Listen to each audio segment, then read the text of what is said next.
My phone only has 13%, so nothing. I'm charging it with the USB charger because it can convert the same thing. But when it's still dying a little bit, very slow, it's not dying as fast, so hopefully I can charge it. Once it gets a little more dead, and I have to charge it on the wall, so I'm gonna stop doing the whip around coach. So it is 7166 East Carolina Puncher. Send you back to. Charles got a foul. Oh, they take it away. Here comes Olivia Porter. Busick in the corner. Three. It's short. And now it's turned over by the Niners. Nia Young had caught the air ball from Busick.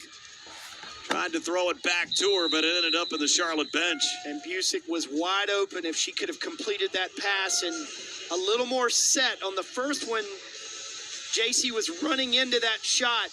Not necessarily her strength shooting it off the move, but if Nia could have gotten that kick out after the offensive rebound back to her, JC was set for the second one.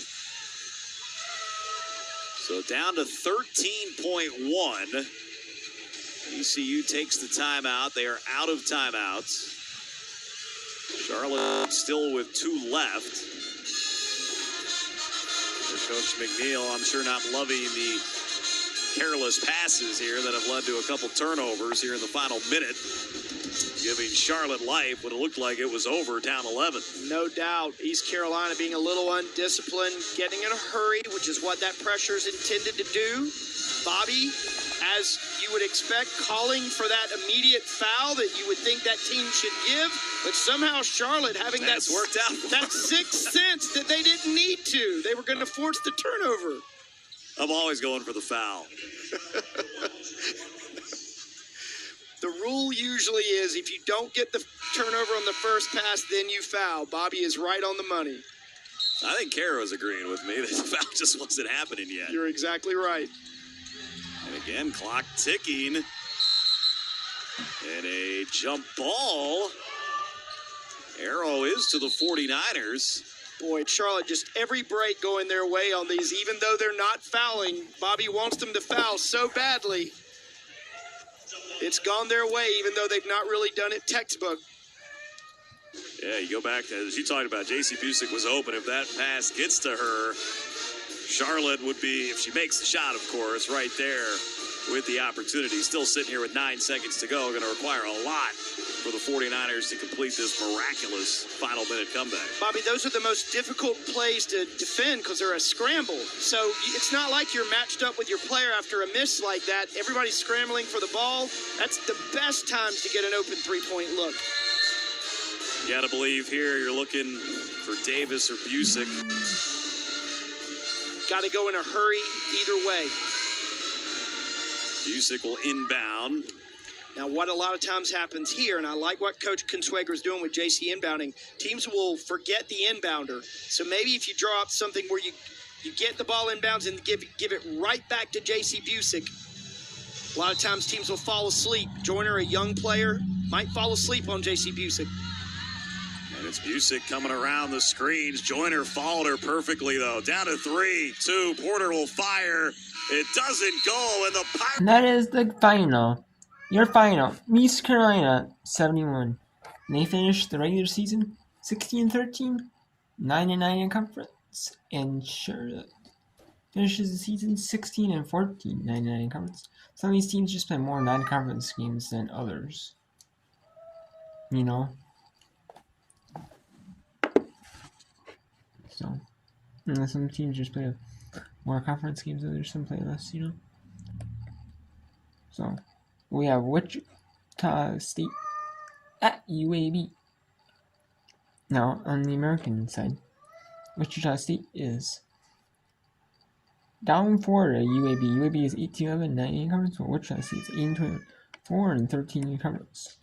Then we'll go to Tulsa at Tulane, which is competitive, close, 55-53. Tulsa 22-8, 12-5 in conference, while Tulane's 10-18, 3-14 to 4-51 to go.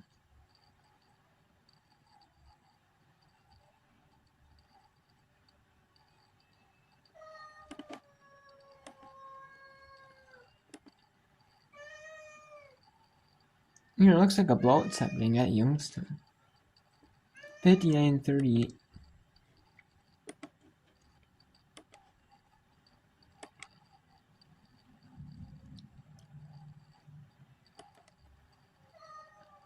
So we have a.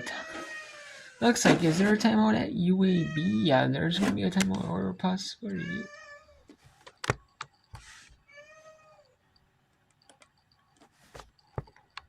Oh. One more look at it. It looks like a timeout possibly. So let's go to the answer that straight receiver. It's 53-43. Picks up her dribble, finds Amani McNeil, a whistle, and a charge. And I'll tell you, I didn't think Amani put her arm out. And Okay, so let's go back. Let's go down to that University of Alabama Birmingham. 60-60. Favor of Alabama Birmingham. Wichita, Kansas. Wichita, Kansas. Wichita State. For both teams. Both teams right here. Big possession, 2:23, and a 1-point lead for UAB.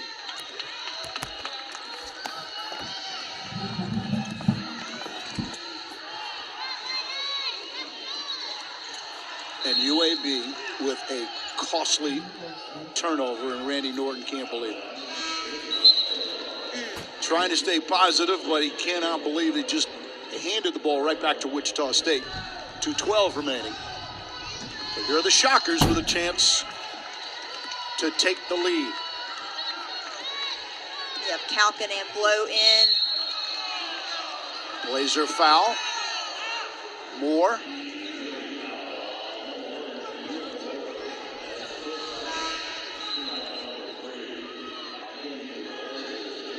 Non-shooting.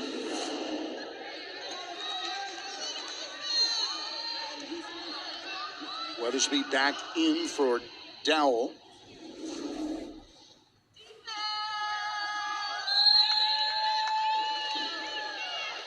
They were successful last time on this inbound. Behind her back, off balance. Won't go, but a foul.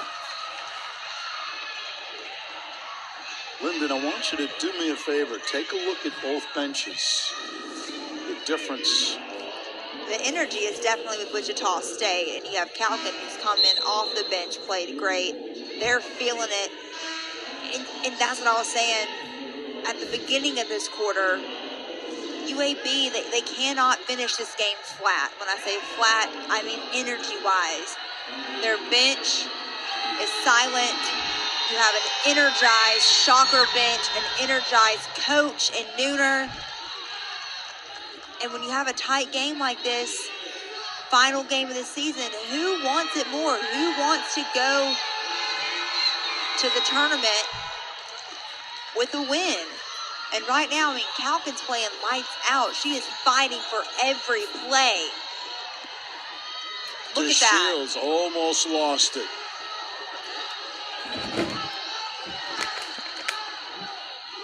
Tough shot. Off balance, +1. Let's go back to IUPUI Youngstown. It's a blowout, so I'll take that off. But go to Detroit, Northern Kentucky at Oakland. And we'll actually bring in a 7:30 Eastern tip as well. We'll bring in a couple of them. They're both 7:30 Eastern tips.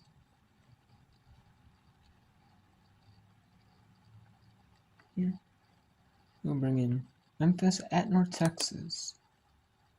We'll not bring in the 7 tip. We get Utah State. That is about, and that is kind of no surprise about. Honestly, no surprise about. And then we have North Texas leading Memphis 41-33, and we have UTSA leading Rice 34-22. And 45-13, number 23 UNLV leading Utah State 24-20, SMU leading South Florida, and Harvard surprisingly only up 2 to Dartmouth. That's surprising. And just tipped off with 44 seconds in. Colorado State with the first basket field goal of the game. Made field goal 2-0. Colorado State.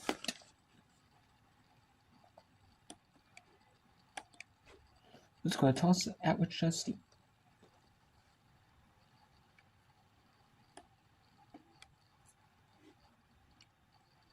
Alright, let's go to Wichita State. Yeah, you be my bad. Wichita State thought they were going to take a three. 10 to shoot for the Shockers. McCarty drives off balance. Offensive foul. 5 seconds left to go. Timeout taken by Wichita State.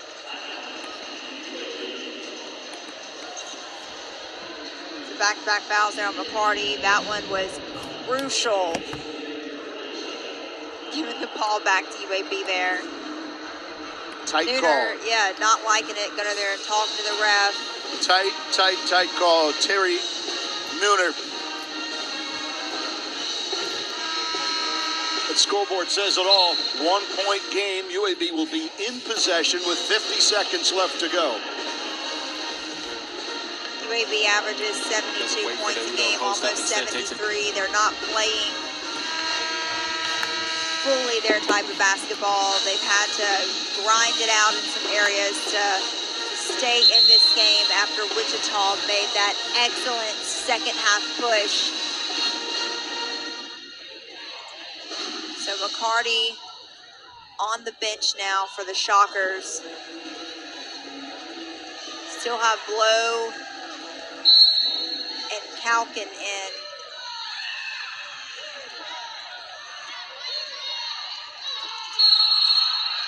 That's going against UAB. That's offensive. Wow. Back-to-back charges. Back to back. Now, of course, Norton is not satisfied with that call. We'll take another look at it. The Shields. I could see that one. Yep, I goes could in see there. that one. That was a good job there. To stay tough, get that charge. Remember, Snaringer, an outstanding free throw shooter, missed 1 of 2. Shockers with 36 seconds left to go in the game. Blow to the corner. McCarty inside. Abies gives the Shockers the lead. I was like, it's either going to be Abies or Blow that takes that shot. And it was Abies, the one with the experience. 21 points for the sophomore, Daniela Abies. From Spain to Wichita State. Second year with the Shockers. Played a lot of ball there for the Shockers. 21 points. UAB now 24 5/10. The shot clock is off. Now just at the game clock. Do or die. See the UAB's drawing up. Now you got options again. You got the penetration of DeShields and Moore. Typically, you kick out. You get Moore or DeShields to penetrate. They look for Walsh on a 3. That's a typical. Yeah. Doesn't mean we are going to follow that script. Meanwhile, there's the Shockers trying for their second win of the year on the road. I love how interactive their coaching staff is. Yeah, that's great. Great stuff there. That's Coach Scales helping out Ancio there, giving some last-minute defensive pointers.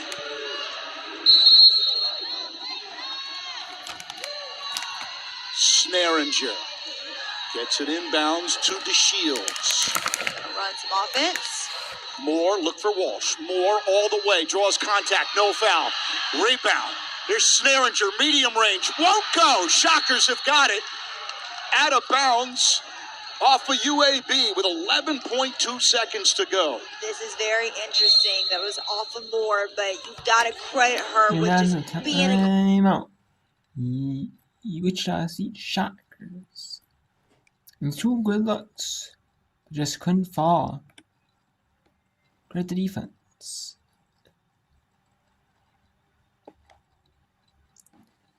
Now it's going Fleta has come into the game. Fleta goes downhill, passes. Inside it goes for Emma. Out the Fleta. Para tres. Oh, big shots! Lucia Fleta, second of the game, and that should do it. My goodness. 3-point high bank to hopefully for the Titans seal the deal. What a shot.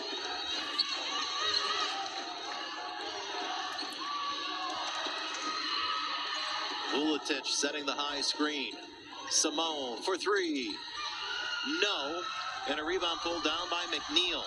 She'll get it out to Hooper, and Mayana's going to dribble it up the court with under a minute to go and a 10-point lead. The Titans are just about ready to earn themselves a trip to the great state of Indiana, where they hope to stay for a little while. And they are going to play the number 3 seed in the Horizon League tournament, Purdue Fort Wayne, with the win. And hopefully they can beat Purdue Fort Wayne, obviously, as they said, and go to the neutral site game for the semifinals and the finals. Free throws. Here we go again with offense for defense. Celeste Blow is a freshman from Murphy, Texas. 2 shots coming.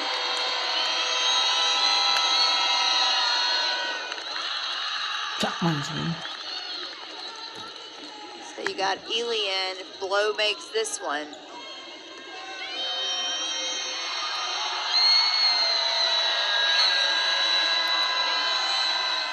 Pair. Wow, that's ice. That is ice in Blow's veins right there. 9.9. And now you have got to make a 3 if you're UAB. I don't think there's time. Yeah, Ely's gonna have to really get open. This is what she's a good 3-point shooter. We'll see if they can finish. Here it is, Walsh for the tie in overtime. Short. Rebounded. Wichita State. Are they out of bounds? Yes. They're out of bounds with 1.8. And UAB has less than 2 to get off a shot. That was a deep 3 that Walsh attempted there. Here's a look at them going out of bounds. That's Blow. So, here we go. This is for the tie. It's Ely off balance. No good. And that is no good. And Wichita State comes in to Birmingham, goes to Birmingham, Alabama, and gets an upset win. 68-65. Wichita State proves to 9-21, 5-13 in conference. While UAB goes to 18-12 and 9-9 in conference. And what an upset! And we have Tulsa, Oklahoma, leading Tulane here out of New Orleans, Louisiana, 61-56. And we have Alabama, we have Detroit Mercy, Detroit, Michigan, leading Robert Morris, South Pennsylvania. It is 59-48 with 24.9 ticks to go.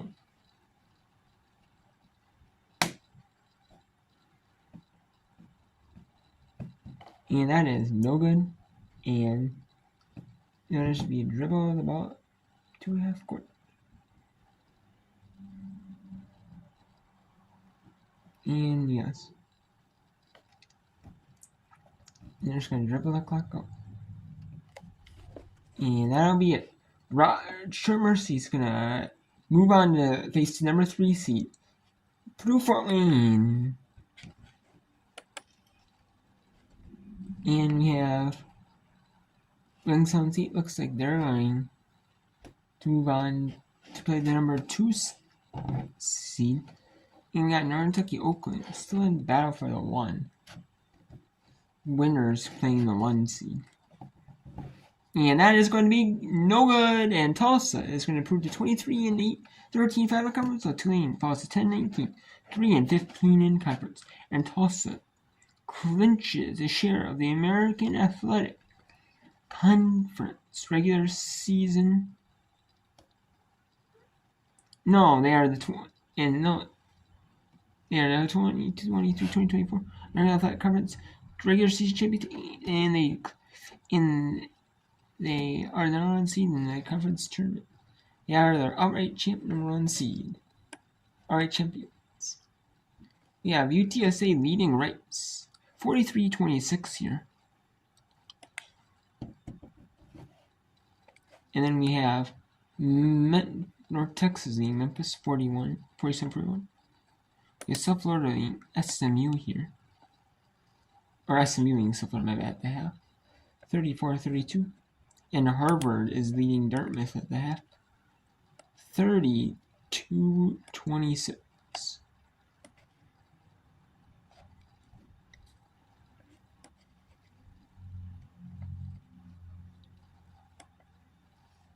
So let's go to the Barbasol Hurley Championship. First round. In the next week.